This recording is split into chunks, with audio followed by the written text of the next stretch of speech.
Since the Hamas attack on Israel on October 7, China has kept its position, calling for a ceasefire without naming attackers. As reported by Bloomberg on October 12, 5 days have passed and China's position stays unchanged.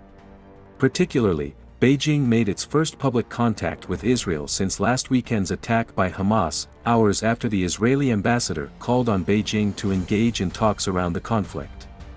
According to a foreign ministry statement on his call with an Israeli foreign ministry official, Zhai Jun, China's special envoy on Middle East issues, said the nation condemns actions that lead to the death of civilians. Besides, China is also willing to work with the international community toward peace talks.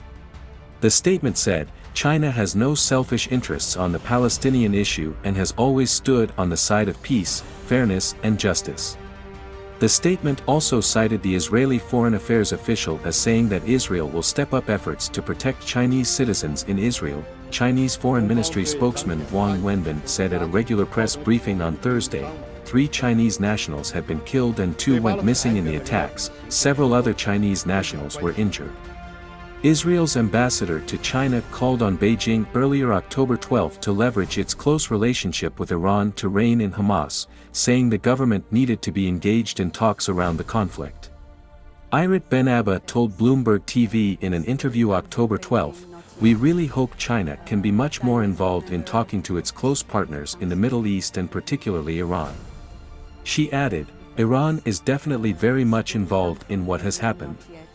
Ben Abba's remarks come as China's willingness to entangle itself in some of the region's most intractable conflicts has come under scrutiny. A U.S. senator confronted President Xi Jinping this week about his government's failure to condemn the surprise October 7 strike by Hamas on Israel that killed hundreds of civilians. While China's foreign ministry later said it was saddened by the casualties, Beijing hasn't criticized Hamas in its statements, only saying that the Asian country is a friend to both sides of the conflict. China until recently didn't have a record of negotiating peace deals. That changed when in March it helped broker a tentative détente between Iran and Saudi Arabia.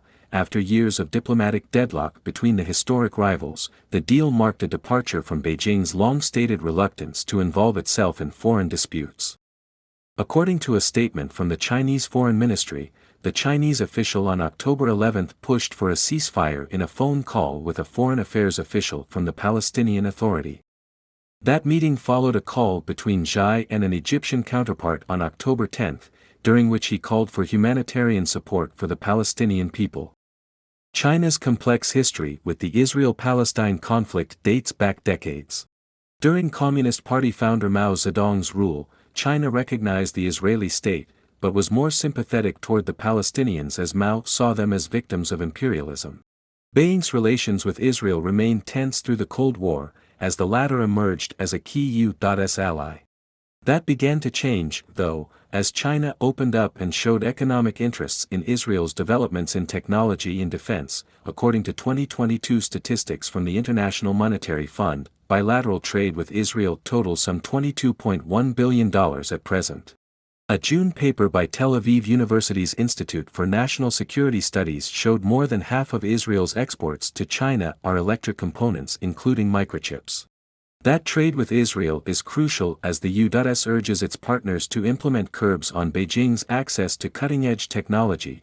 Intel Corp abandoned a $5.4 billion deal in August to acquire Israel's Tower Semiconductor Ltd. After failing to win Chinese regulatory approval in time as rising geopolitical tensions slowed down that process.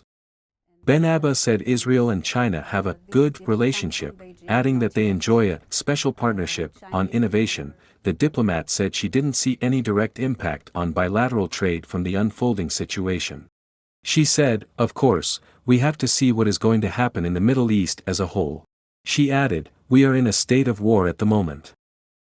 Don't forget to comment in the section below to share your opinions on today's topic with us. Make sure to like and subscribe to see more interesting topics from Understand China, and thank you for tuning in.